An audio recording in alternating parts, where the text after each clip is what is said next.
Hello, good evening, everyone. Lisa, good evening. Can you hear me? Yes, we can hear you. Good evening, Godson. Welcome. Good evening. Thank you very much.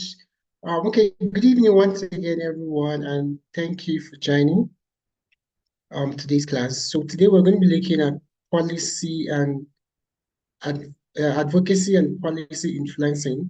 And It's going to be an interesting class as usual, and I'll urge everyone to pay attention. But for now, the attendance is very poor, so we're just going to give a grace of 5 minutes to get more people to join. Then after that, I'll introduce our facilitator for today, who's already on the call since 10 minutes, so start the class. So please, you can reach out to your friends who are in different parties to get them to join. So by 5 minutes past 5, we're going to be starting. So continue to drop your names and parties in the chat for attendance as you join. Thank you.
All right, so we're just going to start. So like I said before, today we're looking at advocacy and policy influencing, and we have an expert in advocacy and policy influencing in our midst who is going to be taking us on today's class. So I'll just read briefly his profile, and then I'll introduce him for today's class. But then pay attention, and I know you're going to have a lot of questions by the time he's done. Let's make the class engaging. So let's pay attention and ask a lot of questions because he's going to answer all our questions today. Um, we have Mr. Busayo Morakinyo, BOM, who is an innovative developer with ingrained experience spanning almost a decade working with various communities across Africa. He grew and scaled the largest social accountability movement in Africa, followed the money from Nigeria and Gambia to Cameroon, Kenya, South Sudan, Zimbabwe, Liberia, Malawi, Cape Verde, and Ghana, establishing and maintaining effective relationship with partners across policymakers, community-based groups, government, media, and civil progress of these communities.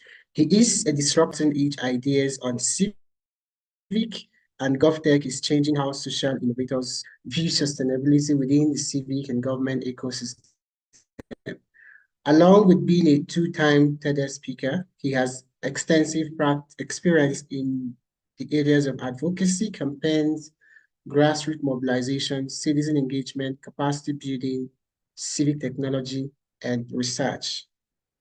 So this evening, Mr. Busaya is here to take us on advocacy and policy influencing. You're welcome, sir.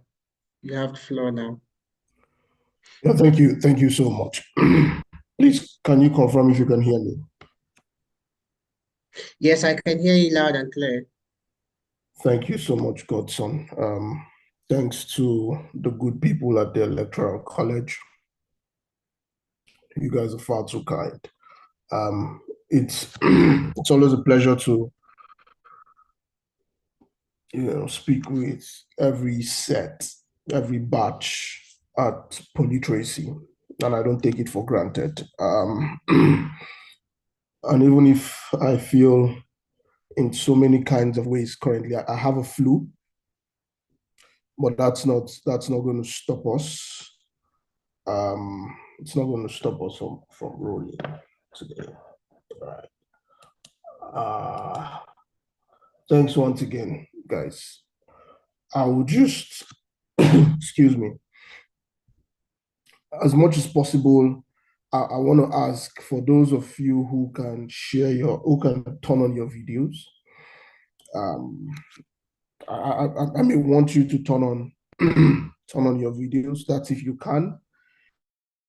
If you can't turn on your videos, I definitely do understand. This session today would be quite interactive. Unlike other sessions where I've just been the one speaking, I would want us to make this very as interactive as possible. I also want to apologize that I am not using my computer. I'm using my wife's computer currently, and I'm finding it a bit difficult to share my presentation.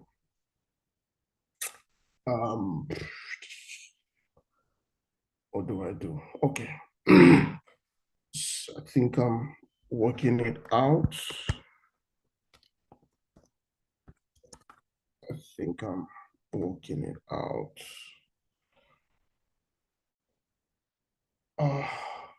Okay.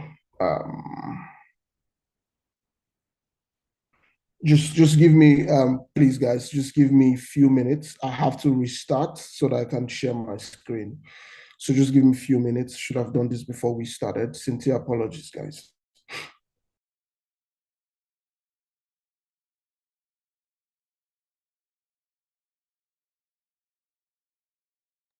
Okay, as you join the class, please remember to drop your name in the chat box, your name and your party for attendance purpose.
Okay, thank you. Godson, please can you make so him much. a co-host? Thank you. Thank you. Thank you so much. Thank you so much. Sincere apologies once again, guys. I still need to be able to share my screen.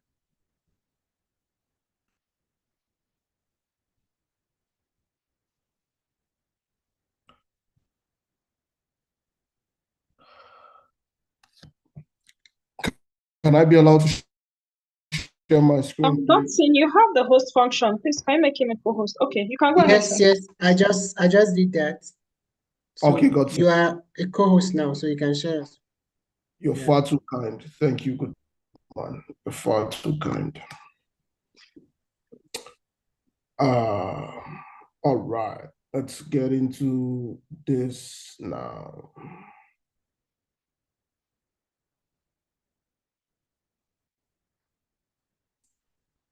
Please confirm if you can see my screen.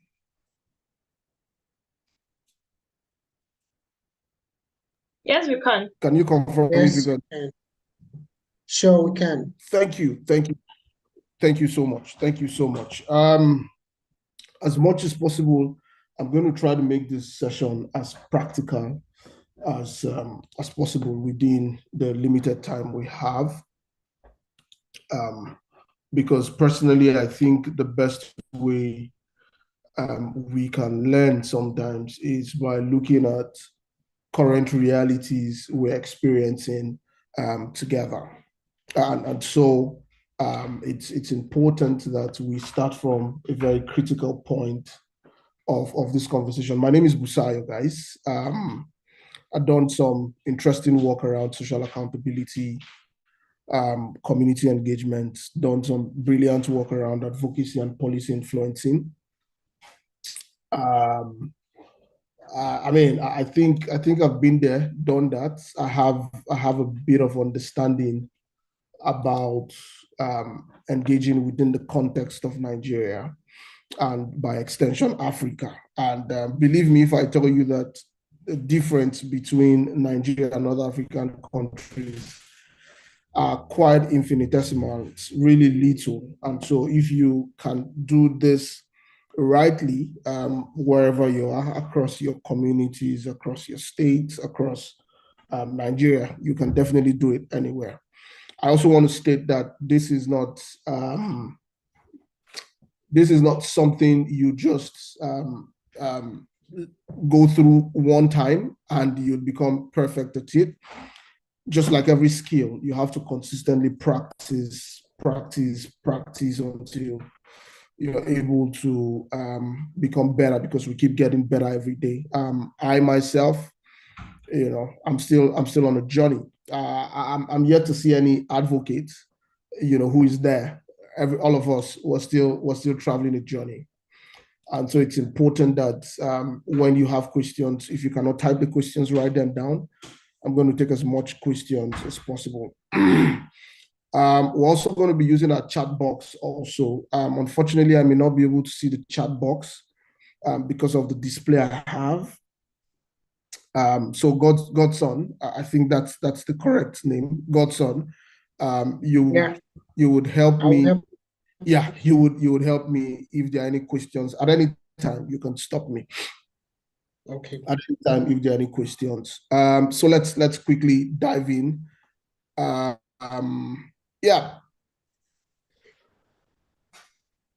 Okay. Interesting, beautiful stuff. Let's start from here.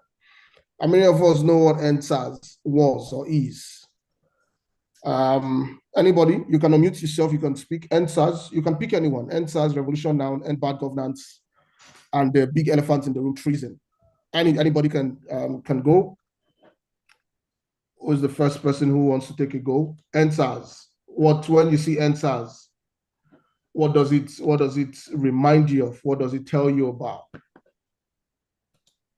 Yes. Okay. Balogun, Yeah. I've asked to please. Good evening, everyone. Hi. Good evening. NSAS is a protest about police brutality in Nigeria. That's what I know about NSAS protest, sir. Amazing, amazing. Daddy Mamoa, I think I got that right. Yeah. Anyone? Go ahead. Can you unmute him, please? Yeah, Daddy Moore, I've asked you to unmute. Emmanuel. Okay. NSAS is a protest against police brutality that also leads to a very heavy protest against bad governance too, which is a build-up to the end bad governance protest in Nigeria. I don't know if I'm to talk on treason too. Yeah, go ahead, go ahead. You can speak on Okay, any of the treason. items.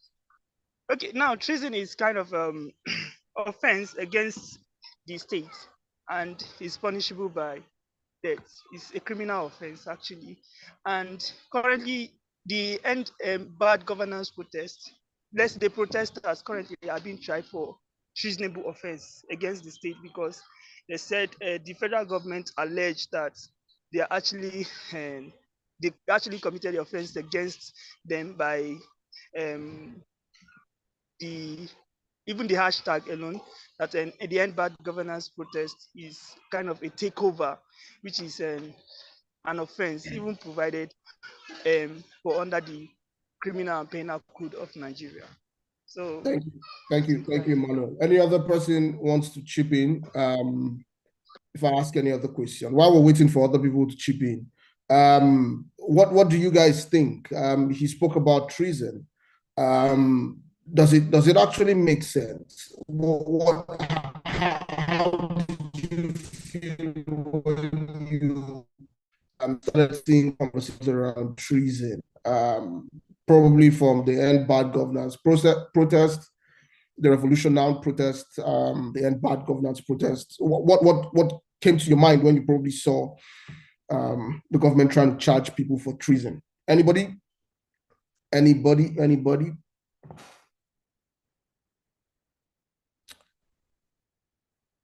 I think I just have Emmanuel in the class. Emmanuel, hold on. Let's take Mariam, then we'll come back to you. Mariam, go ahead, please. Okay. Thank you very much. Personally, I believe that citizens have the right.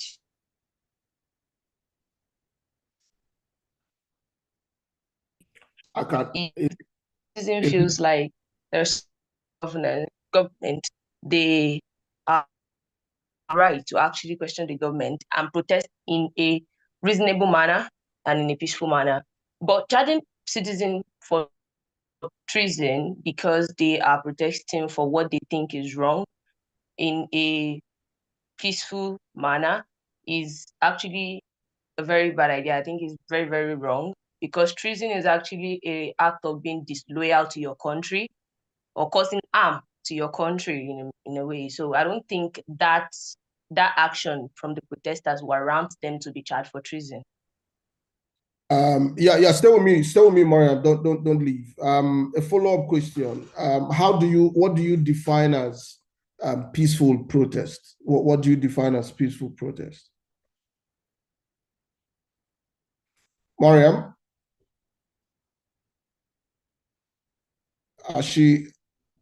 Did she run Mariam, away? are you here? No, actually, they just unmuted me back. Sorry. All right. Okay, so in my definition, what I understand to be a peaceful protest could be a walk, a demonstration with maybe like hard just to make your voice heard. That's what I understand by it. So did you think the people who went on the NSAS protests, the Revolution Now protests, the End Bad God, do you think they were peaceful?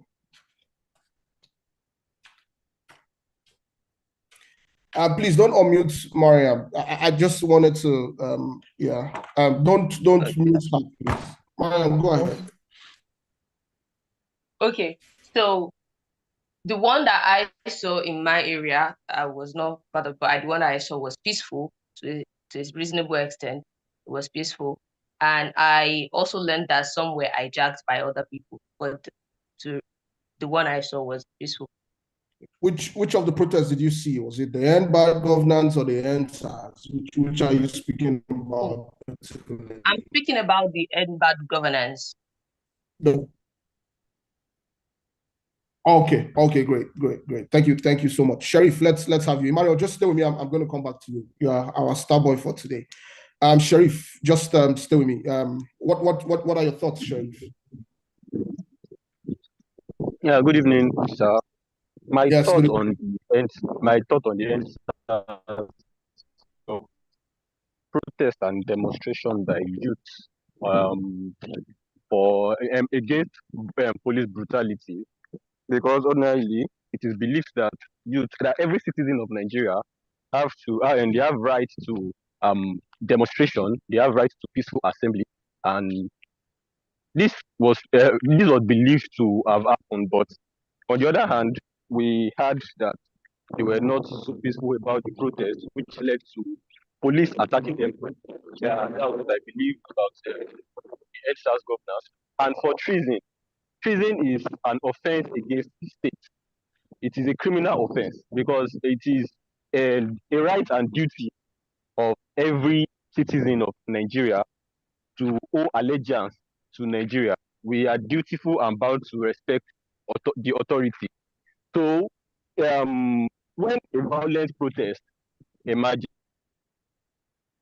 when it occurs, it is believed that it is more like waging war against the state and is a disruption of the system of governance, a disruption of the process of governance, and that will actually take the state backward. So, it is a criminal offense that is to be tried at the court, and anyone found guilty will be sued, will be punished according to the law.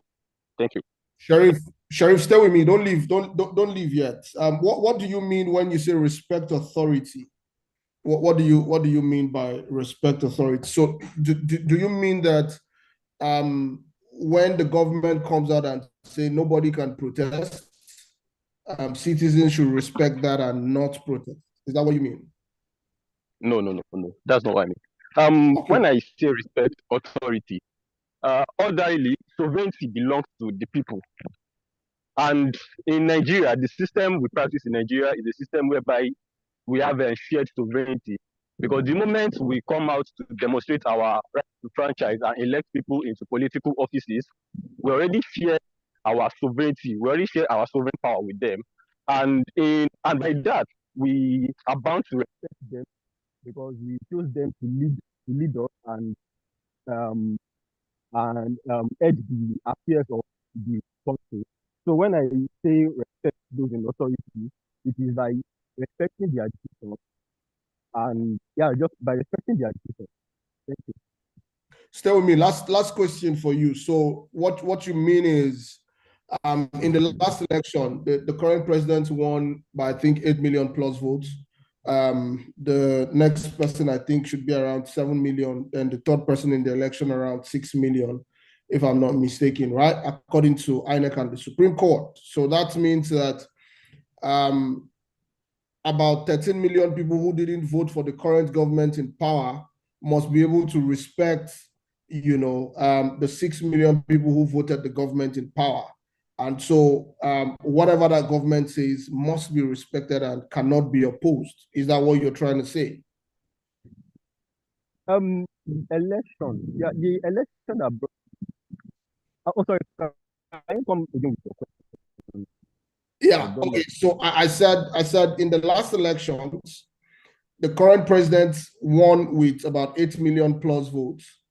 When you combine the first and second runner-up in that election, combine their votes together, it was about 13 million. So do you mean that the 8 million people, the 8 million people voted for should be respected by the remaining 13 million people, and those 13 million people cannot question, whoever the president is? Yeah, those that did not vote for the president, they are bound to respect whoever emerges from the outcome. He won by majority. He won by the majority. He had the majority of votes among all candidates. So they are bound to respect him. Okay. Thank you so much, Sheriff. Okay, we have 1 minute. Is someone Okay, saying so we something? have we have we have something in the chat. I don't know if I read it out before we take Hillary or we take Hillary first. Which one? Okay, yeah, please. Please read it out for me, please. Oh, okay. So this person is talking about the NSAS protest. He said the protest was peaceful until the military came and opened fire on peaceful protesters holding the national flag and singing the national anthem. Things turned violent after the shootings at the Togi, and when the protest was hijacked by some other people perceived to be pro-government protesters. So that's what Amma wrote. Absolutely, Amma. Thank you so much, Ilori. Let's share your thoughts. 1 minute, everybody. 1 minute, just in 1 minute. Share your thoughts. Then we'll take Obina. Then we'll take Isiani and Pascal. And then we're done. Good So evening, can you? everyone. Yes. Good evening. Go ahead, please. Yes, sir. What I understand by the NSAS protest was a kind of a protest channeled towards a particular institution of the federal government, which is police, to end police brutality, but which um, people later hide under that institution to protest a bad governance and all sorts of grievances during that period. The protest was purely a police brutality which emanates from southeast and southwest, which does not affect the northern part. That's why we believe that northern did not join the protest for us to have the liberation in that year. And when we're talking about the revolution now, they feel it is threatening again the federal government of Nigeria because it's talking about a overthrow of a government, which some people are saying technical revolution, while some say a direct revolution. Now, the headband governor protest is talking about lack of amenities, food, high cost of food, and bad road and lack of health facility for the masses. Absolutely amazing. Obi Godwin, let's have your take. What are your thoughts? All right, thank you, sir. Good evening, sir. Good evening. NSAS Go ahead. protest. Yeah, okay. Can you hear me, sir? Loud and clear. Yeah. All right. The NSAS protest, which originated sometimes around 2020, was actually directed towards the Special Anti-Robbery Squad unit of the police session. Although that very squad, there were several complaints already against their brutality and their excessive use of their power, especially the trigger-happy ones who were taking the lives of most Nigeria in some slightest provocation, and many other cases, they siphon Nigerians' money and all of that. So, though the NSAS protest later snowballed into an additional 5 demands that the Nigerian people were like, okay, maybe we should use this opportunity and demand this, that, and from the government. Although the government actually used a repressive attack on many of the peaceful protesters, even though I also agree that why government have to do that was because a lot of the people were hijacked the lot of the people in the protests hijack, which were seen as hoodlums. They hijacked the protest and then they did a lot of destruction, especially in some state and Lagos, like Lagos. So that was the thing about the NSAS governance. Then we talk, the revolution now is heavily propagated by Showore, and it's about restructuring. It's about complete restructuring of power, especially from the executive. Then the end bad governance protest, which has just occurred recently, is about the anti-people policy of the Bola Ahmed Tinubu administration. The policy has affected a lot of lives. Of course, the reality is glaring on the face of every Nigerian, where everything has suddenly changed and we just can't project anything anymore. So, but the treason there is actually a crime in the law. By law, it's a crime, and then it's actually committed when anyone who is a citizen of a country has committed a crime of betrayal against the nation or the government of the day, then that is traceable. And it has happened in the end bad governance, where some of the protesters decided to flag off some a foreign flag in the Nigerian country. I don't know what that's supposed to mean, but it has a very severe implication, and that is treasonable. Thank you. All right, thank you. Pascal, no, sorry, Eziani first, then Pascal, 1 minute, guys. Okay, thank you. Hello. Thank Yes, you. go ahead. So I wanted to make a comment on the NSAS revolution and end bad governance. Please This go ahead. process that saw a shift from usual more physical protests to a mixture of both physical and online protests, where we had people talking both online and then in person, which was a very good shift for me because it gave people who could not physically go out opportunity to protest online, people who were not even in Nigeria at the moment, protesting online. And then treason, I also wanted to comment on treason. Treason is attempting to or overthrowing a legitimate government of a country. And as Obi commented, we can see with the Russian flag that was flown in the last protest, and not just the flying of the flag, people were outrightly saying we want Russia to come and save us from this governance. It can be considered as an attempt to commit treason because it was not successful. So it can be considered an attempt to commit treason. And then I want to also comment on peaceful protest.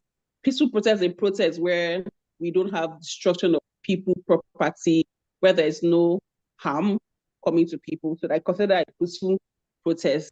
And from that definition, we can see that for maybe the last 4 years, starting from the NSAS to now, any process that we had that was not online has not been peaceful. Thank you. Thank you so much. Last but not the least, Pascal, let's have your take. 1 minute.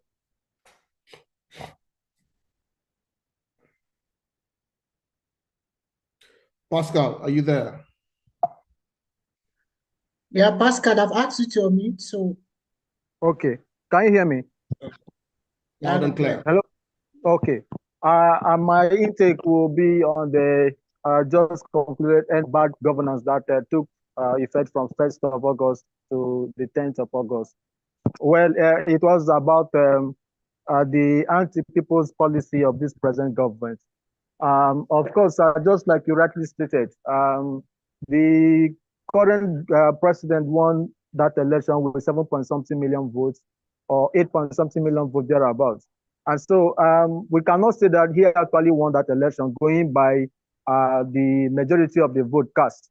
Because when you add up the votes for the first runner-up and the second runner-up,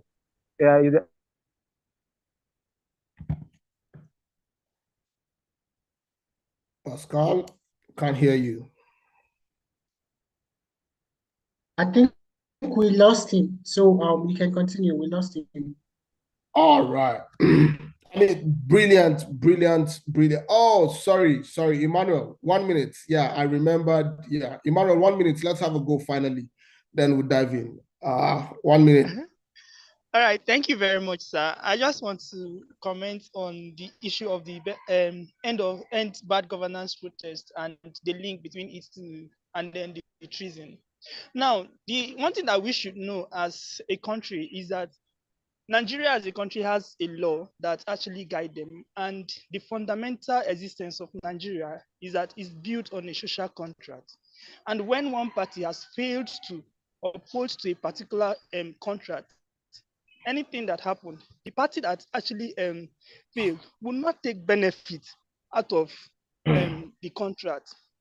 Now, we have government, and the issue and the contract that government has to fulfill to the people that actually brought them in is that they must protect lives and property. And when government has already failed to protect life and property, the people has the right, because in as much as we surrender our rights through and vote the government, the central government, to protect our interests, once the government has failed, they have also the right to protest against the government. Now, the right to protest is even constitutional. It's inherent in a particular in the rights to freedom of expression and the right to right of association, and that is covered under the Nigerian Constitution. So, and then now, any protest in Nigeria, right from NSAS revolution now to end bad governance, it always started peacefully. Now, one thing that we also should know is that the government have the duty, that's the obligation, the responsibility to protect the rights of the protesters, because every citizen of Nigeria has the right to protest and is constitutionally guaranteed. Even if you look at international instruments, you see that, okay, this right is guaranteed. And when government has already failed to protect the rights of the protesters by allowing hoodlums to take over the protest and then labeling those that are actually doing the protest on the ground of grievance against the policies of the government, I think the government don't have right to come back and say, okay, you should sue them or charge them for treason. And charging them for treason, I think the government is trying to muffle the voice of the people, which is very, very, very wrong, even in one of the worst democracies in the world. So I don't know. Various parts Absolutely. of the world, various parts of the world are actually taking over protest. Protest is not just happening in Nigeria. If you look at the UK, I think during I wrote an article on that before the August 1st protest, the right of protesters in Nigeria, and on my research, I discovered that various countries, even Indonesia, it happens recently, even Philippines, people are protesting all over the world, and UK recently too. We saw that even the southwestern people that are occupants that were living in the UK wrote something under their protest, and they wrote Yoruba something, Yoruba party. Does that mean that the Yoruba people are coming to take over the UK? No. When people are aggrieved, there are some extreme measures that they go through because they are frustrated. You are talking about people who are aggrieved, and then the only thing that you can hinge on to charge them to court is because they were using Russia flag.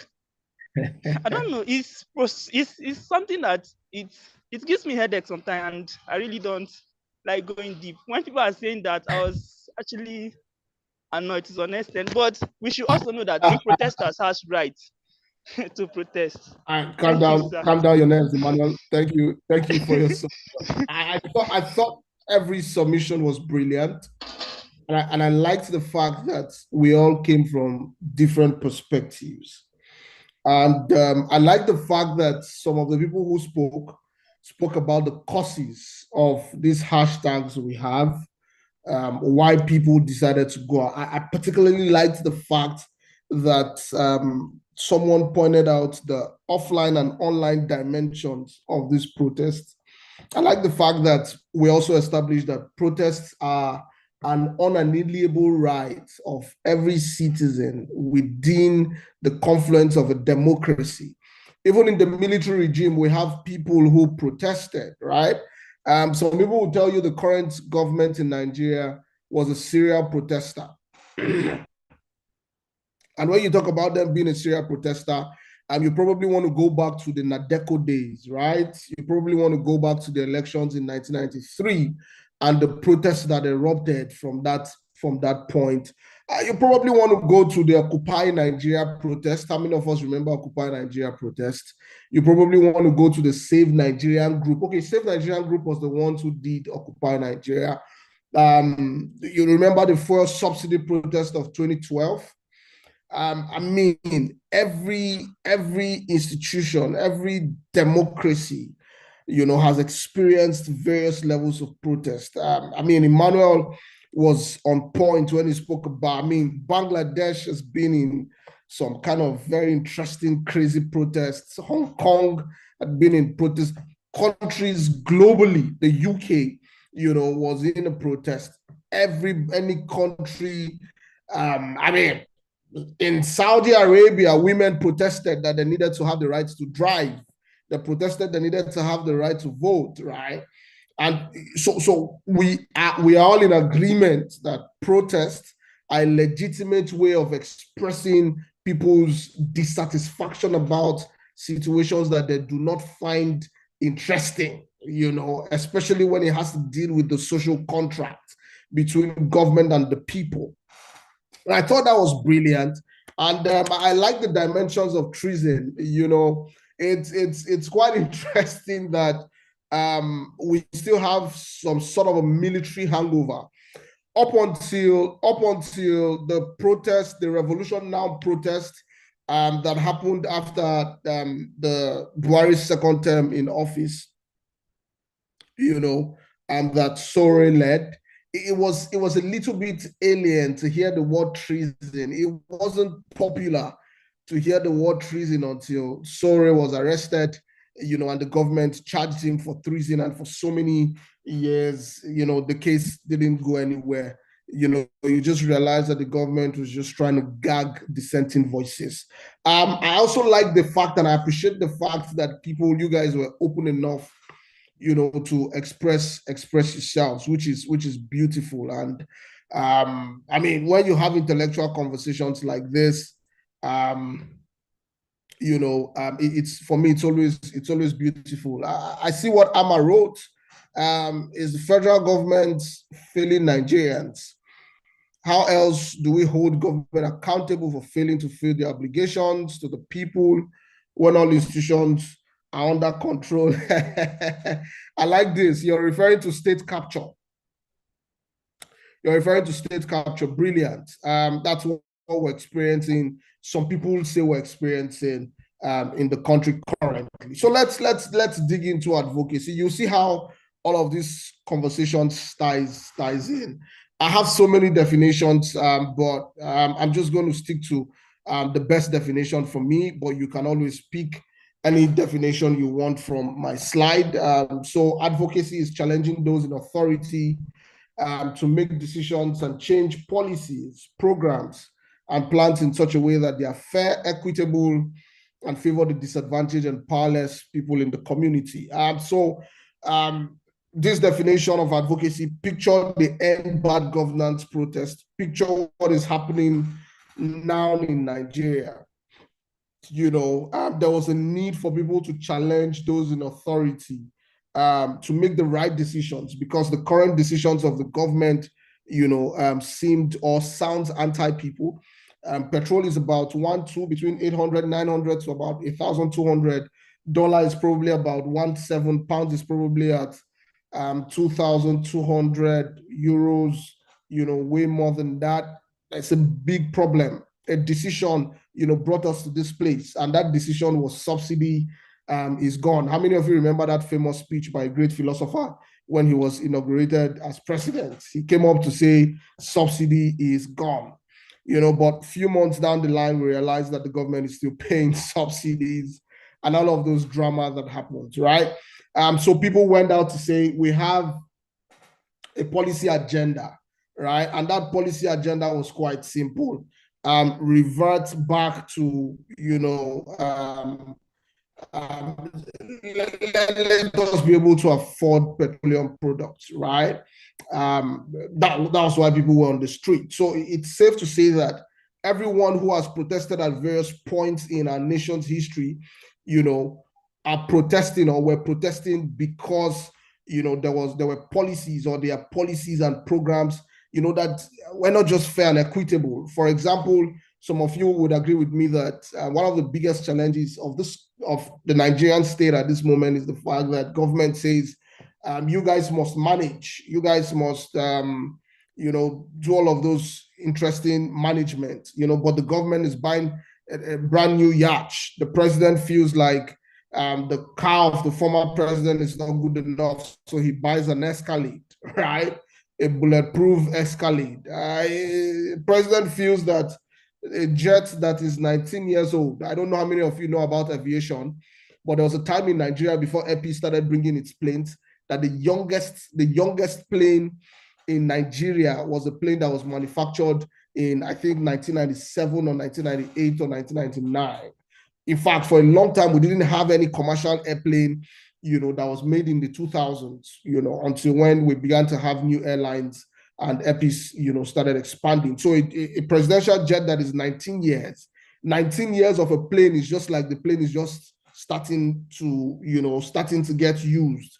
It's budgeted for every year, and the president feels, I need a bigger plane, and he buys a Boeing, I think it's 737, which is like, the plane is a commercial plane, that is transfigured to, be a presidential plane. Some people argue the president needs it. The president needs to be comfortable.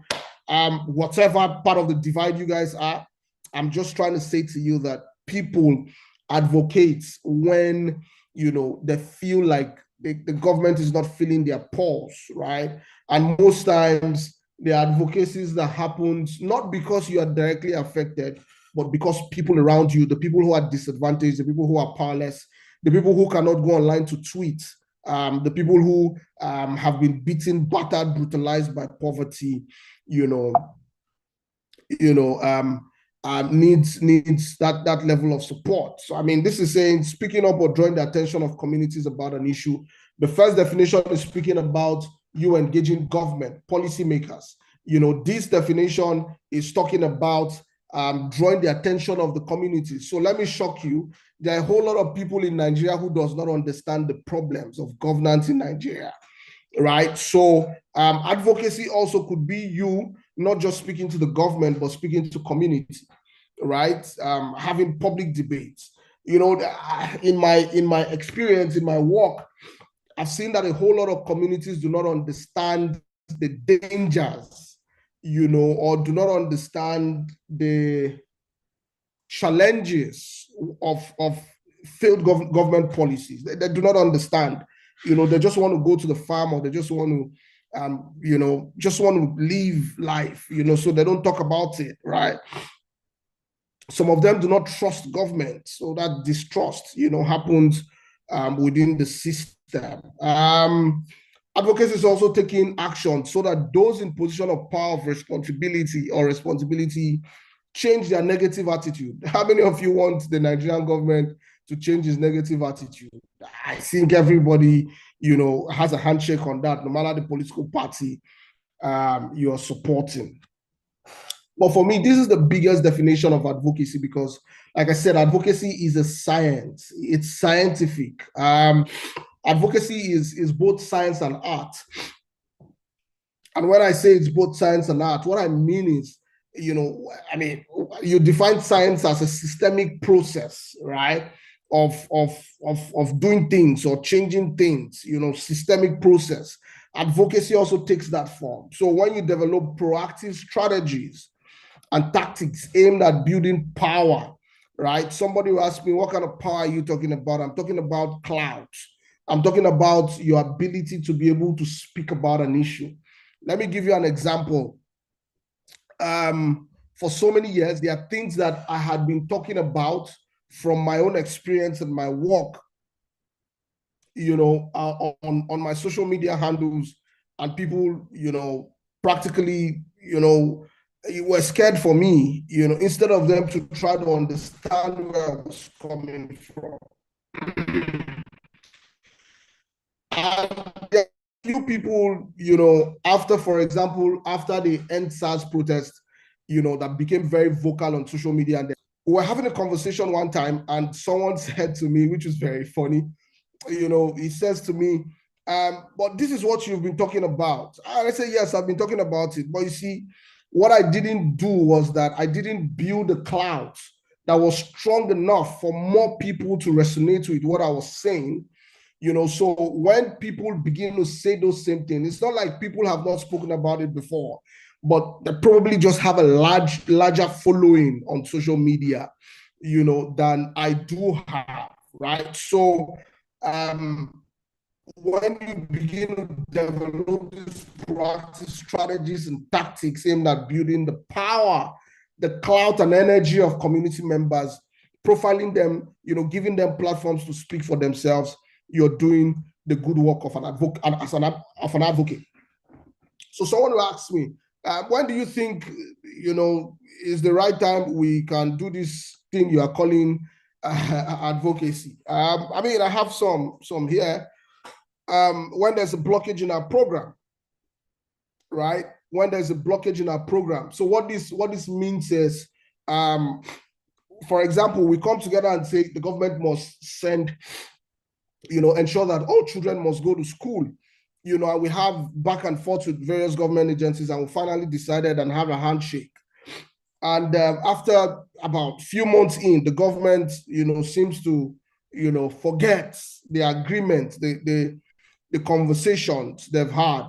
Then you know that there's a blockage in our program. Another example, guys, is the labor and government minimum wage conversation. Remember, the NLC chairman and the TUC guys came out to say the reason why they accepted 70,000 was because the president says that it's either, they take the increments of fuel price or, if they want to get above 200, fuel price has to be increased, or they stay within 70 and the fuel price, that's what they said. But just a few days ago, what happened, guys? A quick switch. The price of PMS goes up. So NLC is now back leading advocacy and calling the government out, right? This is how these things work. There's a blockage in our programs. Another time when you advocate is when you understand the root cause of a problem. Guys, I must say that a whole lot of Nigerians, and that's why I'm grateful for the opportunity to always speak with people on this platform. The Electoral College. And I love what Koli Lawal and the team have been doing, trying to bring electoral literacy to the fore of everyone, which is beautiful. And I could hear the engagement this evening, and I was glad that we could have that robust engagement, which must continue. By the way, you shouldn't stop having those conversations. It must be continuous on your classes. I believe you can probably request Lisa to give you more time to have these kind of conversations, because what it does is you are able to interrogate the root cause of the problem. Most people in Nigeria, like I was trying to say, they are not as deep enough to understand, where the problem is actually starting from, right? Some people just feel that the problem is the presidency, right? Not all the problem resides with the president. There are some things your local government chairman are supposed to do. There are some things your state governors are supposed to do, right? But see, hey guys, we must be frank with ourselves. Nobody talks about, everybody just puts the blame on the federal government. Yes, the federal government deserves it because they failed to, practically dimension the country to the level of federalism we want to see. Yeah, so they have to take some blames. But you see, for every problem, there's the surface problem, there's the deep-rooted cause of the problem. So the moment you understand the deep-rooted cause, it's a good time to advocate. When you want to demand for the rights of people, it's also a good time to advocate. When there are problems that affect disadvantaged communities, it's a good time to advocate. I always like this slide because for me, it now begins to go more scientific in the sense that your advocacy cannot be random. When I say this, it's difficult for people to understand sometimes. I cannot just begin to rant, of which we do that a whole lot in Nigeria. Talk is cheap. The first EndSARS protest, guys, I have the picture somewhere. Maybe in the next class, I'll put up that picture, The first EndSARS protest, it happened in Abuja, led by Sega Links. We were less than 50 at the Unity Fountain in Abuja. The protest was massive online, but on ground were very few people, right? And I like the fact that from that time till now, the conversations have moved from the online perspective to the offline engagement. And it's beautiful to see. We saw that at the 2020 EndSARS protest. Really beautiful stuff. It was so beautiful that I was really, really proud, of young people in Nigeria for taking their voices from social media to the street. And you see what the government is beginning to try to do is to stifle the voice of, its citizens, which clearly does not make sense. And that's why the government will tell you, it's a treasonable felony offense to protest about God. That's rubbish. It's entirely rubbish. Quote me anywhere. We're not in a military regime. It's entirely rubbish. And so let's leave those guys alone. Let's come back to targets of advocacy, guys. A target is a person or individual in a position of authority at every level who can give you the decision that you want. A target is that guy who probably has power to say, yes, this is what is going to happen, right? When you look at the petroleum issues in the country, some people fail to realize that the president is the minister of petroleum. And you blame Kyari, well, he deserves all the blame. I'm not going to absolve him of the blame, but he still has a boss, quote and unquote, who reports to who is the president. So I don't believe that he's going to do anything there without the express permission of his employer, right? A whole lot of people blame Emefiele today in the CBN, but nah, man, Emefiele, was just some guy who Goodluck Jonathan removed Sanusi and brought him in. Emefiele, probably was the CBN governor for almost 9 years, unprecedented in the history of Nigeria, and so I'm not sure there was anything Emefiele did that the president didn't know about, right? And so these targets are broken down into the primary target. Who is the primary target? It's there, guys. It's there for you. The primary target is the person or individual with the power and authority. Just give me a minute. Okay. Please confirm if you can hear me, guys. Yes, we can hear you loud and clear. All right. I just got an interference. I got an interference. So let's go back to where's my slide?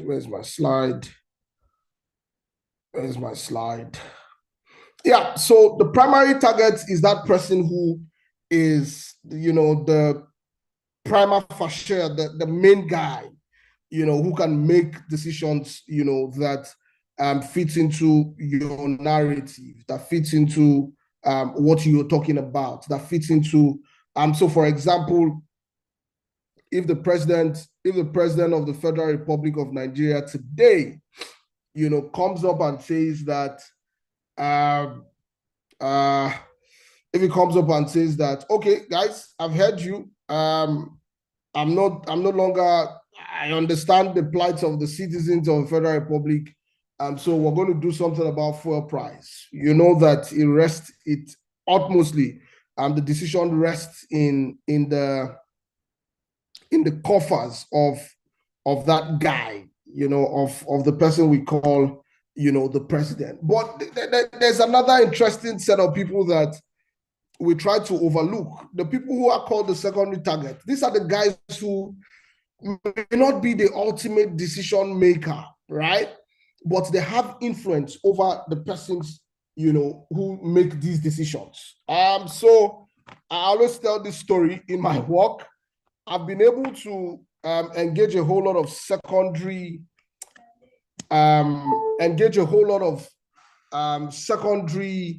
targets in my advocacy. Sometimes it could be the wife, the driver, the PA of the person who has the ability to make the kind of decisions I want in my advocacy.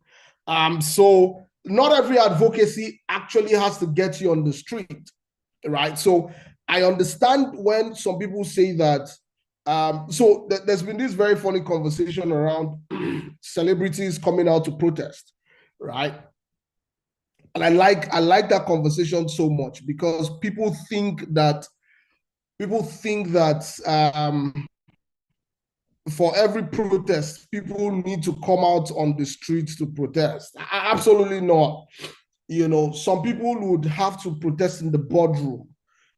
Some people will have to be on the streets. Some other people, everybody has a role to play, when it comes to advocacy. Some people advocate on the street. I got to a point in my life where I said to myself that on no occasion would I hit the streets again, to protest in Nigeria. I got to that point in my own life, protesting back to back from everywhere, that I said, no longer am I going to hit the street because I probably have an understanding, that is deeper than the regular understanding of protest by people. We're still going to get there. So let's rush a bit. The second part of what I'm going to speak to you guys about is policy influence, and I'm going to be faster so that we can open up for another set of conversation, and we call it a day.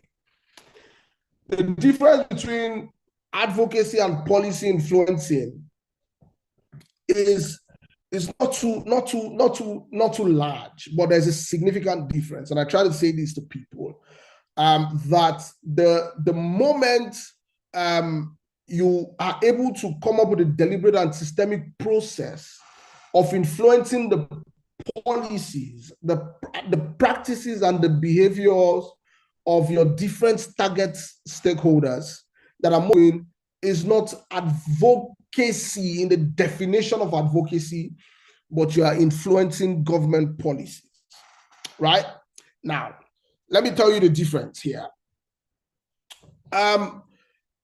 Religious leaders in Nigeria, right?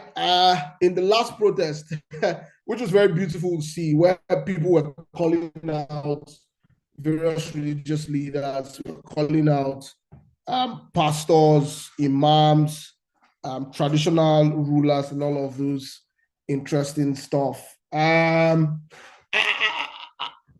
think that sometimes as Nigerians, and Nigeria is a very beautiful country, by the way.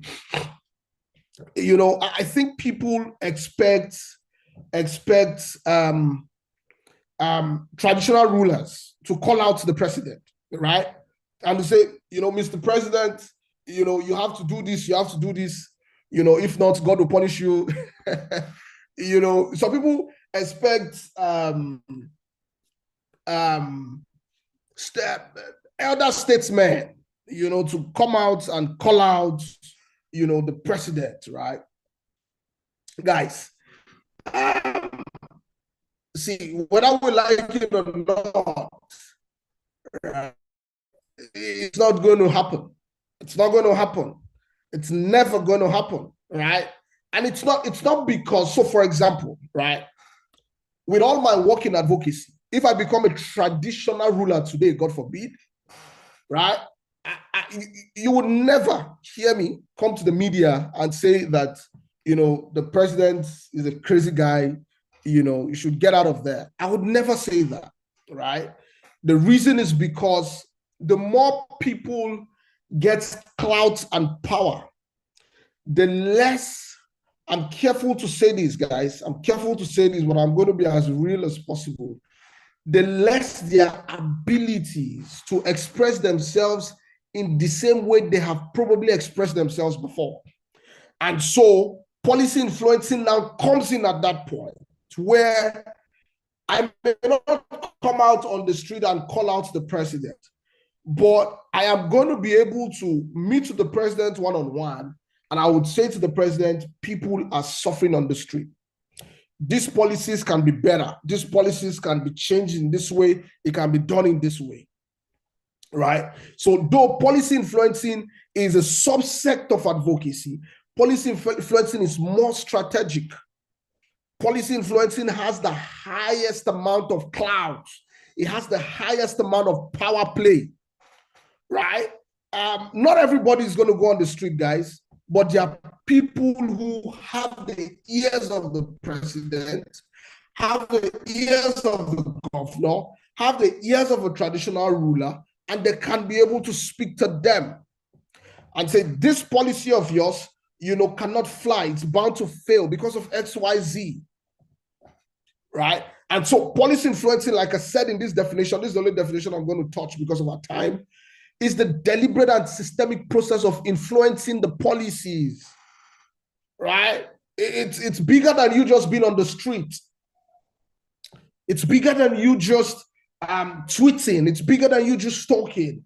This is the moment where you have a place on the table, right? So not everybody who keeps quiet when you're on the street is as we'll call it in the Nigerian parlance, is eating with the government. Not everybody who keeps quiet. Some people have the influence, that you need.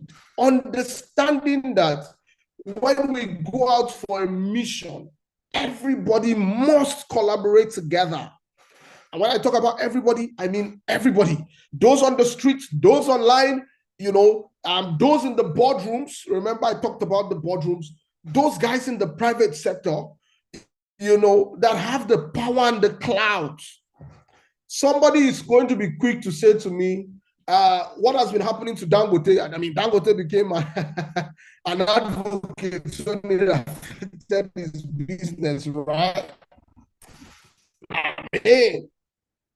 Now, for somebody like Dangote to be able to come out and probably lead a protest, which is, it was a media advocacy, that the issues were not settled in the media.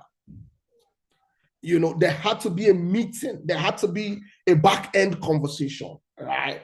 So sometimes to be able to influence policies, when people are on the street, we need to have people in the boardrooms having those meetings. The question, however, could be, do we trust the people in the boardrooms enough to influence policies on our behalf? That is a question for another day. I'm not going to answer that question for anybody. So let's see advocacy versus policy influencing, which I've obviously spoken about, right? Now, I'm not saying that if you're not Dangote, you cannot influence government policies. And realize that I'm not just talking about government policies. I'm talking about, your estate chairman, your councillor, your local government, your state government, the federal government, depending on your reach and the capacities to which you have, to express yourself. There's this principle, of policy influencing that we call CLASP. Sorry, guys, I'm finding it difficult because I think my nose is beginning to dry. I've been having some cold. Sincere apologies. The first C stands for credibility. Why would people trust you? I just spoke about trust. Do we trust the people who negotiate on our behalf? Do we trust the people who we send, to have conversations on our behalf? How much credibility have they gotten? It's foolhardy for you to send a thief to go and negotiate for you. I remember the petroleum subsidy protest in 2012, January, that people were on the street protesting, and some people who had the clouds got on the private jets, went to see Goodluck Jonathan, and they had the meeting, and they called off the protest in Abuja, and people were still on the streets in Lagos, right? And someone made a joke, and he said, these people have gone to collect, their share, of the national cake, right? What is the credibility of the people that are influencing policies? You that wants to influence government policies, how credible are you, right? Legitimacy, who or what gives you the right to interfere? Legitimacy is very important, right? Very sincere experience I've had. I was doing a project in Kogi State, and I went to a local government called Adavi local government in Kogi State. And I was meeting with the local government chairman, and some guy just comes from God knows where and just starts asking me silly questions. He first of all asked if I was an indigenous of Kogi State. I said no, but I'm a Nigerian, and as a Nigerian, I pay taxes, right? And I can ask government questions. I can ask the local government questions because the resources of Nigeria is what is used in all the states, right? And I had to make him shut up in that meeting, right? Because I understood the fact that I legitimately had the right to have a conversation. Accountability. How accountable are you towards the people who are sent you?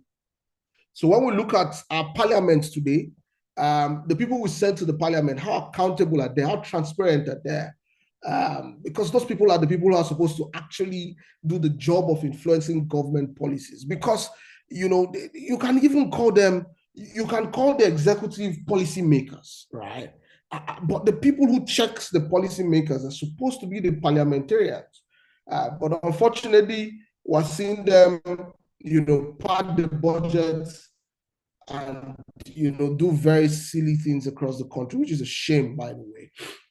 Service, S stands for service. how you been helpful? You know, I've seen situations where people go for policy influencing or advocacies and they are bent on getting everything they want in one day. It doesn't happen that way, right? And so when you look at the NLC and the government tussle, they had a whole lot of back and forth, right? We want 600,000, we want 200,000. Government says it's going to be 45,000. Say, okay, we found the middle ground, 70,000, even if it's not enough. On the basis of that agreement, you can go back and come back for another renegotiation. So sometimes you must understand that the moment you start an advocacy, that advocacy can outlive you, right? So the little wins, by the way, your ability to appreciate those little wins, re-strategize and go back becomes very, very important, guys. It becomes very, very important. You know, power. I spoke about power already. What is your power base? How would you use it? Would you want to join forces? Do you want to collaborate? Do you want to go as one person? You know, do you want to go as a team? It is easy to clamp down on one person, but it is extremely difficult to clamp down on a collective. And so the government is wise enough not to arrest everybody who has gone out to protest, but have arrested few people, because the government cannot actually arrest everybody. Now, the problem with the Nigerian state is that we're quick to move on, right? And the moment we consistently move on, you know, the government would keep threatening with treason and all of the stuff it's trying to do so that citizens will not come out, you know, and advocate for good governance, right? Now, this is the point I wanted us to get to. Advocacy approaches, it's very important. So you have the low profile, medium profile, you have the high profile. All of these profiles are tied to one thing. The goal is to win. The goal is to influence government policies. The goal is to change things.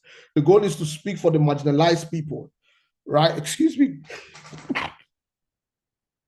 Excuse me, guys. The goal is to do all of those things, right? And so let's start with the low profile. Quiet negotiation, right? Mr. President, Mr. Governor, things can be done better. You know, Mr. President, Mr. Governor, can we improve the way these things are going? Mr. President, low profile negotiations. You're meeting with the civil servants. You say, can this thing be done in a better way? Can we be more gentle about it? You know, this is policy influencing, basically. It goes to the medium profile because they're not listening. It goes up a top another notch. You know, you're beginning to feed the opposition. You're saying, I will need the opposition to begin to talk. Oh, Labour Party, start talking. PDP, start talking. Atiku, make that tweet. You know, Peter Obi is always on Twitter making tweets. Right? Let's feed them. Let's feed all of these people information. You know, you are beginning to appear in committee meetings. You know, you are beginning to form alliance. You're probably on the newspaper talking. Now, the high profile is what we are used to most of the times, which is public criticisms. Go on Twitter, they are dragging. In fact, during the election, Tinubu, you know, said, you know, you cannot go to social media because they're abusing him there. It has not stopped, right? Media advocacy. You see Kunle Lawal on News Central, you see him on Arise TV, you see him everywhere speaking, right? High profile engagements, right? You begin to write letters, you know, you protest, you hit the street.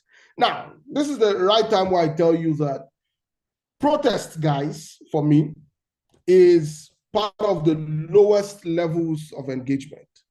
I know a whole lot of people will argue with me, but protests, and I say it everywhere, that, you know, protests, you know, are counterproductive, you know, and the reason is because, which is quite personal. The reason is because our protests lacks innovation. Our protests are legitimate, backed by law, but I'm tired of just hitting the street and walking about and, you know, shouting and singing. You know, protests must begin to get more creative, right? There's a guy in the UK I know in Liverpool, you know, who is able to who is able to look for where there are potholes, right? And draws a graffiti around the potholes, snap it and make a tweet about it. I dare say that government, the Liverpool Council, anytime he makes a tweet, you'd see them rush to fix it, right? Now, protest must become more creative for me. I'm just tired of people walking on the street and shouting and making noise, right? I want to see more creativity, come into the kind of protests that we do. But that's a conversation for another day. So let's look at steps in a successful advocacy and policy influencing. One of the steps is to rank your decision makers. Remember, I talked about your targets for advocacy, your primary and secondary advocacy. So one of the ways to ensure that you get an advocacy that is what's the while is when you rank your decision makers. The question is, who are your definite supporters? Who are your potential supporters? Who are those people that are undecided, sit on the fence? Who are those people that are your likely opponents? Who are your definite opponents? Now, how this works is you want to identify all of these people, classify them so that you can be able to know the amount of work. The kind of work you're going to do on your definite supporter is different from what you're going to do on your definite opponent. But the goal in the end game is for you to flip these people. You want to flip your definite opponent to your likely opponent. So he was very strongly against you, but you can have a compromise. You want to be able to flip your likely opponent to the people who are undecided on the fence. I don't like fence sitters. I like people to choose their side, but we have people who are on the fence. If you do your work well, your advocacy well, they're going to be able to change their mind somehow. I want my potential supporters to be able to flip to become my definite supporters. So I can't teach you all of that today. There's a skill to that. There's an art, to that in flipping those people. Second thing you need to do is you must familiarize yourself with the corridors of power. I don't want to see you engaging the president on issues that are supposed to be the exclusive preserve of the governor or the local government chairman. It doesn't make sense, right? Basic education, for example, is not supposed to be the business of the federal government. It's supposed to even be the business of the local government. But because of the failures of our systems, we misplace all of these things, which doesn't make sense. I don't want you to want to advocate on education and you're going to the Ministry of Health. It doesn't make sense. You have to go to the Ministry of Health for health-related issues, right? Go to the Ministry of Education for education-related issues. So you need to learn. You need to learn the rules. You need to learn the processes. You need to learn how to engage with people in government. Sometimes I see some people that call themselves advocates. They are too lousy for my liking. They just talk anyhow. You don't know how to behave. You just do things in ways that really doesn't make sense. I've seen some people. You talk anyhow, and so even if you make sense, it doesn't just connect. You should know when to shut up. You shouldn't have an opinion about everything. Become a subject matter expert if you want to talk, and that's why politeracy is great for you, because you're beginning to see the differences. You're beginning to learn where to lend your voice and where not to lend your voice, which is very, very important, guys. The next thing is classify your players, knowing who your allies, your opponents, and your targets are. Understand who your secondary and your primary target needs to be, and come up with a way you're going to engage them. I've said this over time. I've had so many successful advocacies and policy influencing engagements, that I was able to, bring home, not because I knew the primary targets. Yes, I knew that I'm supposed to speak with the governor, right? But I used other means, right? I was speaking with various people. I was speaking, in fact, in an advocacy, I had to go through the wife of the governor. I had to go through the wife of the governor to be able to engage with the governor, right? So the drivers, those people who you go to submit letters to, the clerks, those guys are very important, to your advocacy. They are not the ones who would make the decision you want to see. but because they are in the corridors of power, they know how few of these things go. And so they're able to tell you, okay, if you come at so and so time, you're going to see the palm sec. If you come so and so time, you're going to see the minister. If you do this, you're going to do this. So guys, in your advocacy, learn never to neglect anybody, including the gate man. It's very important. I cannot overemphasize that. You have to build and informed relationships. Advocacy requires a series of formal and informal one-on-one contacts with decision makers. A steady stream of clear, concise backup information is important. Now, let me explain this. I know that some of you would want to demonize political office holders. You want to demonize politicians. I know some of you, if the current president invites you, you will say, God forbid, I don't want to be associated with, I don't want to be associated with Tinubu. But you see, you end up losing it as an advocate if you do not understand, when to fight and when to withhold your battle, right?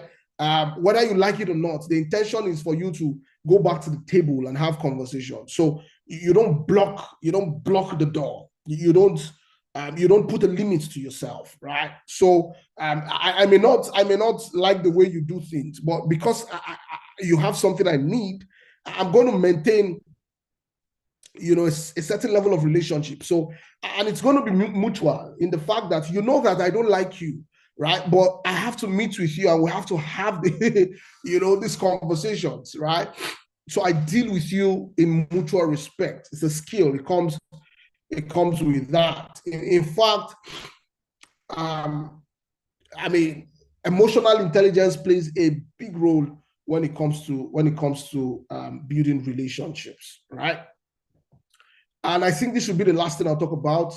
Dimensions of advocacy. For me, this is the biggest. Advocacy can start from where you are the one speaking for the beneficiaries and the marginalized. But if your advocacy stops here, it doesn't make sense. What this means is there's no water in my community, right? So I go to the water board, I go to the commissioner of works or commissioner of water resources, and I say, my community needs water. I'm having that conversation, me as an individual. What I'm doing there is I'm speaking for my people, I'm speaking for them, right? But if my advocacy stops at this level, it's a waste. I need to take it to the next level, which is engaging with the beneficiaries and the marginalized. So what this means is, after my first few meetings, I've been able to open up the doors for conversation. I can now say, I go back to my mom and say, I've been able to win a dialogue with the commissioner. I want us to now begin to go together, because just going alone doesn't make the issue seems important. So I want to go with the women leader, because she's going to be able to tell the story of how difficult it is for her children to go fetch water.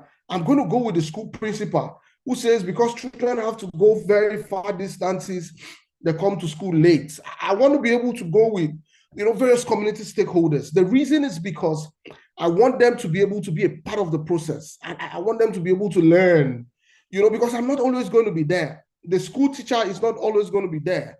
But there's some people who are very constant in the community leadership structure, the youth leader, the women leader, they are always going to be there, right? And so when I leave or when I get tired and I say, no, I'm not doing this again, I want that to be continuous, because the highest level of my advocacy should be by the beneficiaries and the marginalized. So what this means is I've been able to grow, them from me speaking alone to me speaking with them to the level where they are able to speak for themselves. For me, this is the highest level and the beautiful part of advocacy and policy influencing. The point where I'm able to work with the community so much so that they're able to graduate into speaking for themselves becomes extremely important, guys.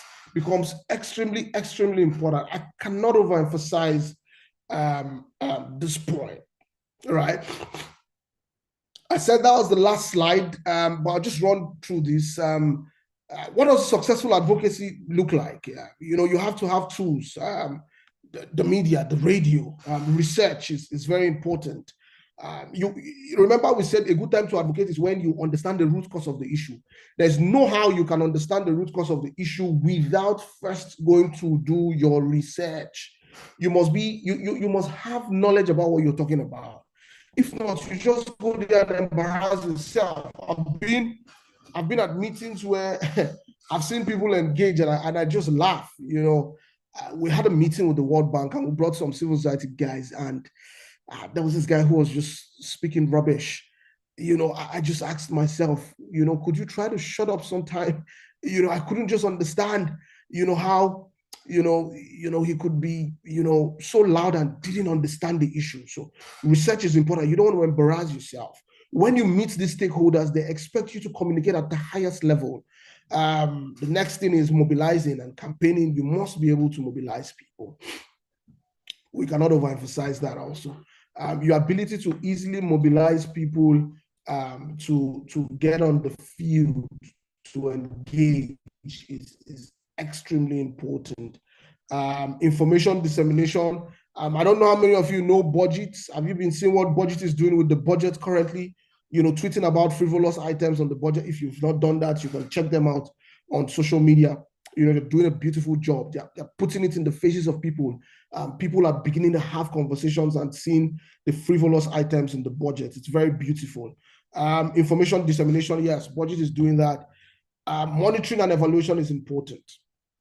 It's extremely important. And when I say this, I mean that you cannot just continue to do advocacy. You need to come back and ask yourself, are we doing it right? Are we getting there? Excuse me. What are we doing exactly? How can it be better? Right. Then you have litigation and lobbying. By the way, you can be able to sue the government to court, but unfortunately, you can't sue the president. You can't sue the president to court because he has an immunity clause. But there was a president in this country that stripped himself off his immunity clause, and that's Yaradua. I wish we have another president who is bold enough to do that. And we also know that the legal system in Nigeria is not there yet. Then last but not the least, protests and rallies. That's the popular one, everybody knows. So guys, I'm going to open up now for questions. This is an assignment I usually want to give, but we can't do that. It's a practical session I always want to leave with you guys. I'm going to leave this for you to screenshot. If you can screenshot this. You can use it for your own advocacy. It's an advocacy toolkit. You can screenshot this. You can also screenshot this if you want to do this as a test. So guys, with these few points of mine, I hope I've been able to convince you and not confuse you on the beautiful parts of advocacy and policy influencing and how it can work. It's very, very important. This is very, very important. So I'm going to open up for questions. How many more minutes do we have, Godson, so that we can ration our questions adequately? Okay, I think we have 30 more minutes. We can take 30 more minutes for questions. So that's for us to close exactly by 7 p.m. If that's okay by you. Or if you can't take that longer time, you can shorten it. That's perfect. Let's see how many questions. Let's see the 5 questions, then we can shut it down after that. All right. Thank you very, very much. And thank you so much for this interesting and insightful class. It was really insightful, and I could see the conversations on the chat group.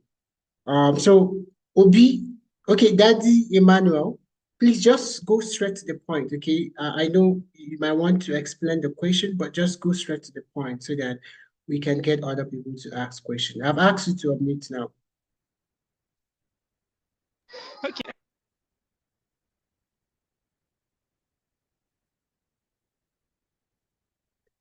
Yeah, unmute yourself, Daddy. Okay. Hello, can you hear me now? Yes, I can hear you loud and clear. Shoot. All right. And thank you very much, the facilitator for today. And it's an interesting one. And I'm grateful, and then to be among the people that listen to you today. Now, my question is that ECN is doing something very great. And to complement on that, I don't know, is there any organization that, for instance, the facilitator for today has an organization. I don't know if it's open to train youth that will take over some of the advocacy routes that maybe healthy and effective, because he mentioned something about we being creative with ways of going about advocacy, and he said time is not enough for him to actually go through it, because I was so interested in hearing him delve into that, but then the time was not actually enough. And then my second question is that now I follow budget a lot. I was actually a volunteer with them until I think my WhatsApp logged me out and I couldn't get in touch with any of them for now. Then they are doing a very great job. And then we still have other organizations too. How do we link up with these organizations to provide a mentorship program for people who are interested in advocacy? Now, one thing that made me to study law actually was because I thought it would give me the opportunity to actually be the voice to the voiceless. But then the mentorship chat in Nigeria is not really good. And people that don't have the connect to these organizations find it difficult to actually practice where they wanted to practice. So I don't know if there's an organization like that that he can point us to that we can actually volunteer with. Thank you very much. Okay, thank you so much, Daddy. Mr. Busayo, do we take all of them at once, or you want to answer each one after Well, that? let's take all the questions, please. Let's take all the questions. All right, thank you. So, Obi, can you just go straight to the point? I've asked you to unmute now. All right, thank you so much, Gosen. Thank you so much, Boom, for this expository teaching.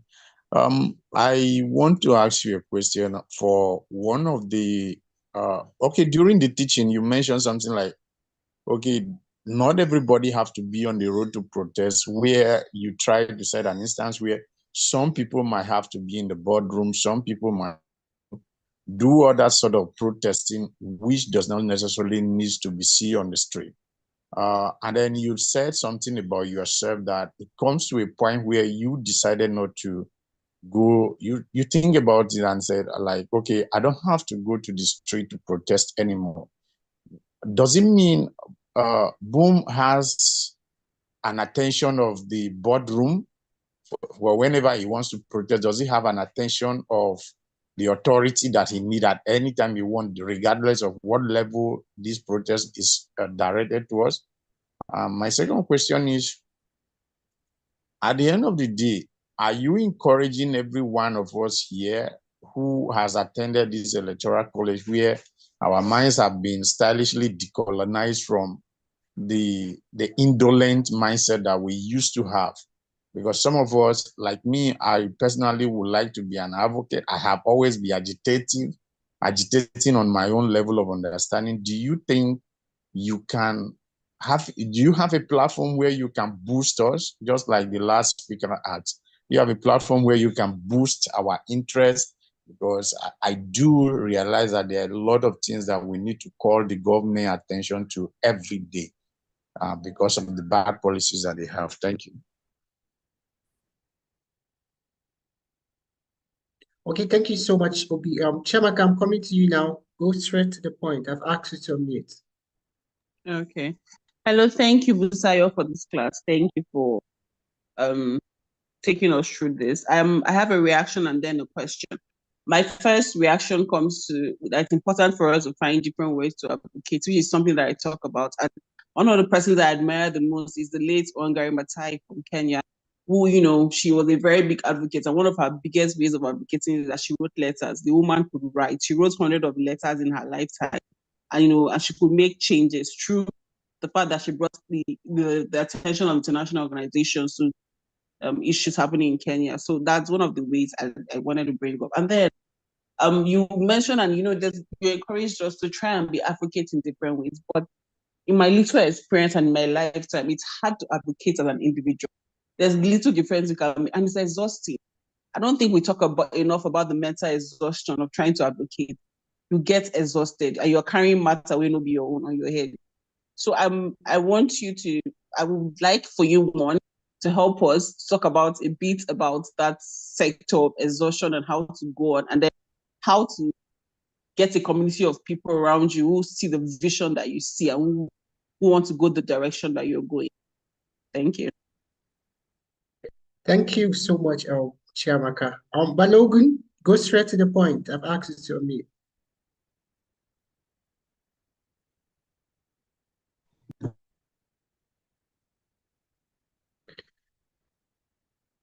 Hello, Balogun, are you here?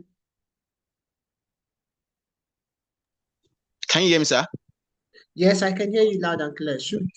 Thank you very much, sir. Good evening, everyone. Thank you very much, Mr. Busayo, for your lecture. Here's my question. Mr. Busayo mentioned that we are not being innovative on our protest, where he gave an instance about a guy in Liverpool in UK. So my question is, how can we Nigerians be innovative in our protest? Here, as a student of ECN, how can we orientate protesters for any protest that might want to come up? Okay, this is how you go about protest, being innovative so that we can capture the attentions of the government and they quickly look into the matter and solve it for us. So I want to know ways of how we can be innovative in our protest. Thank you very much, sir. Thank you so much, Balogun. Mr. Busare, that's all the questions we have. Okay, thanks, guys. I mean, this question, brilliant. I mean, very brilliant questions. I thought I'd done a thorough job explaining myself, but these questions, are really brilliant. I can't overemphasize that. And so, okay, let me start from the last question and I'll build it, to the top. Because few questions indicted me.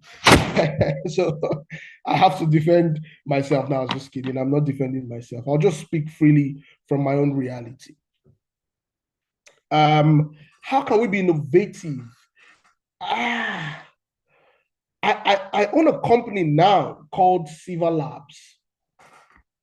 Right? Civa Labs, CIVALABS, Civa Labs. And you should check it out. civalabs.com, CIVALABS.com. Someone can help me type that in the chat. I'd lined some things up for me I'd have typed it in the chat. And what we're building is an institution where people are going to be able to go through the process of design thinking for innovation, right? So the tagline is driving social change through design thinking and innovation. Now, one of the things that gets me tired and exhausted is when we continue to do things the same way. And so it becomes really exhausting, especially when I don't see the values. I don't see the kind of results I want to see. So I get burnt out, I get tired, I get fatigued, right? So it's CIVALABS.com. CIVA, thank you, Chiamaka. Yeah, I get really burnt out, right? And so we're launching a program that would support advocates and people who want to advocate. So, and obviously, we're going to work with civil. We're going to work with the electoral college and all our good people. I would. I'm careful to say this, but I'll promise you that I'm going to do that personally.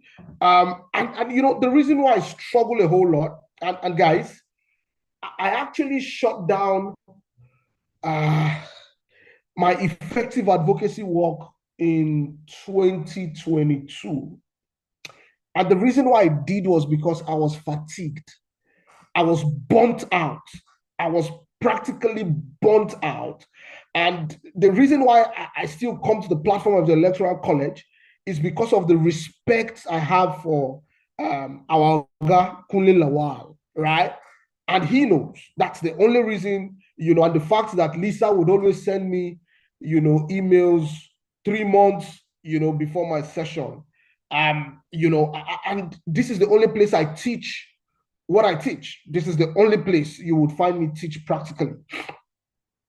I had a burnout in 2022, and the reason for the burnout was the fact that I felt the civil society organizations were not doing things properly, right? I felt that we needed to do more. I couldn't see the vibrancy I was expecting in the civil service, civil society rather, and it became a routine. Everybody just says, okay, let's go to the street and protest, and you go there to protest. It didn't make sense for me again. I wrote an article about it. I'll just drop this. I'll drop my website also for you guys. Damibusayo.com. I wrote, you can check the article I wrote about the civil society space on my website, right? I had that mental burnout because my advocacy was not giving me the kind of results I needed. And so I had to pull off, from the sector. It was very deliberate. And that was a way I was able to deal with my mental health. Shamaka, you're right. Advocacy can be boring, long, torturous. It can be a hell of a process, for the lack of a better word. But you see, what you would need to do is to sit back and evaluate your efforts and what you're doing. Number one. Number two, you have to be deliberate enough to have people to travel with so that you can get inspired as you go. Or when you are losing it, other people are able to take over. Before I left active advocacy in 2022, guys, I had trained over 36 people. I had trained across Nigeria. I had trained over 11 people across Africa, in these African countries, right? I have also trained, explicitly guys within who were reporting to me so that they can be able to continue this work I am doing. I needed to step out for the time being to begin to build other ways to support the system. And so from that time, I've built Civil Labs. I'm building Civil Labs. I'm building Creative Ideation Hub, which is a civic and gov tech company. It's all of these are still advocacies, but they are advocacies on another level, not the advocacy that we know. I am pioneering advocacy through technology, and this technology is not Twitter. For example, we're building, okay, I can say this to you guys. We're building a system, it's called Engage, right? Where citizens can be able to speak to their government one-on-one. We're building that system, right? Where citizens can be able to check the excesses of their government and call out the government when they do not respond to your freedom of information request, right? These are the robust systems we're trying to build, guys. I am still working on it. So technically, I would not be on the street protesting, but I am doing a whole lot in the background to leverage technology to be able to help people direct their advocacy to the right people. So I may not be on the field actively protesting or being on the streets holding placards running about, but I am investing a whole lot. In fact, my life's work as I speak to you now in the last 2 years has been invested in design thinking to support innovative processes for advocacy and to build technology for advocacy, right? So the question that speaks to, why I'm not doing that, I'm busy. I'm really, really busy, guys. I cannot explain how busy I am, right? And so that is that for that. Somebody spoke about how do I get a platform for advocacy? This is a very difficult question to ask because my article I'm speaking about speaks a bit about that. I would probably leave the link. If you go to my website, and you go to the Memoirs of a Development Enthusiast, I think that's the last article I wrote, speaking about the organized civil society and what it should be in the context of the failures, the organized civil society. And when I talk about the organized civil society, I'm talking about organizations that are registered that are civil society organizations, Now, guys, I'm very careful, with what I'm saying, so that you don't think that the organized civil society has failed entirely. No. The organized civil society has done a whole lot of work. I used to work with one of them, right? Devoted my life to it, right?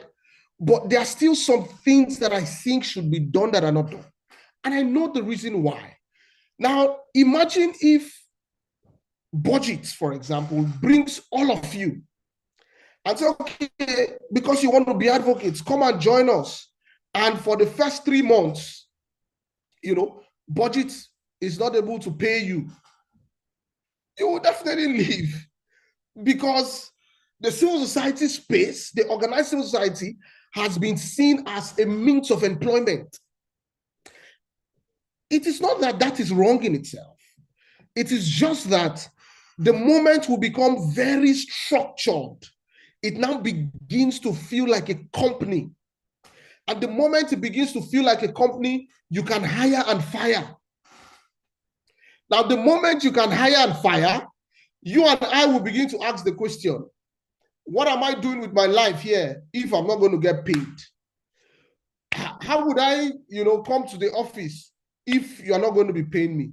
These are issues. So what I am proposing, guys, is that there needs to be an opening where people can come in as members of the larger civil society of citizens who are not in the military, where people can be able to come, join in as advocates, and support whatever is being done. For the lawyer who asked the question, I think you need to check out few organizations like, I like what PPDC is currently doing. I like what Citizens Gavel is currently doing. Citizens Gavel, you can check them out, brilliant guys. For lawyers, you can do pro bono work. You can also do advocacy, right? PPDC has some pro bono work. There's this organization that goes to the prison to help people who have been incarcerated unjustly. She will not forgive me for forgetting organizations. There are some organizations that are doing, I can recommend you to go there anytime, any day, right? I think I've been able to speak to that.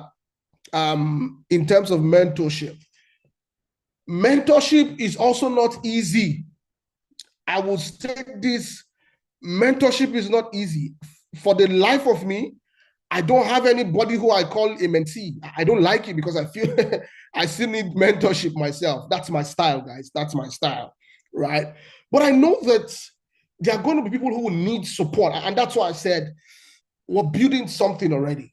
And we're going to work collaboratively with Electoral College. I'm going to speak with Kunle Lawal on this. And we're going to see how to invite as many people as possible so that we go through that process of design thinking that makes us become more innovative. That's the place I currently am. And so I'm building technology, I don't have a seat at the table. I'm not a member of any political party. I'm not in the government, but I know that I can be able to do a whole lot when it comes to technology, which is my core focus now. Have I missed any question? Yeah. The burnout, I spoke about the burnout. Advocacy is exhausting, guys. Advocacy can be exhausting. I wouldn't even lie. But the moment you go in a community, it's going to be easy for you. Then for the burnout, the moment you're able to move from just you speaking to you speaking with the community and the community being able to speak for themselves, the easier it becomes on you. The easier it becomes on you. It helps you, it detox your mind. And so those of us who had advocacy as a career path, it was difficult for us because we put ourselves in the situation of everybody. I worked in over 500 communities in Africa, guys. Now that means 500 unique problems. It's crazy, it's ridiculous, right? I was fagged out, I was burnt out, and I had to pivot into what I'm doing now. I hope I've been able to answer all the questions. I've shared my social media handles. I'm very weak on Twitter. My website is up there. You can get on it. I'd been on Facebook since 2022, but I'm trying to come back now to have some conversations there. I have a whole lot on YouTube if you want to follow some of my thoughts, that I've shared. My website is very much active. Thanks once again, Electoral College. It's been a pleasure. Thank you for managing my health with me today. I hope I was able to give you guys something you can hold on to till we meet next time. Thank you, Lisa. Thank you, Godson. Thank you so much, Mr. Busayo, and we must thank you for also making sacrifice, putting your health on the line just to ensure that you deliver this class. And it was absolutely amazing.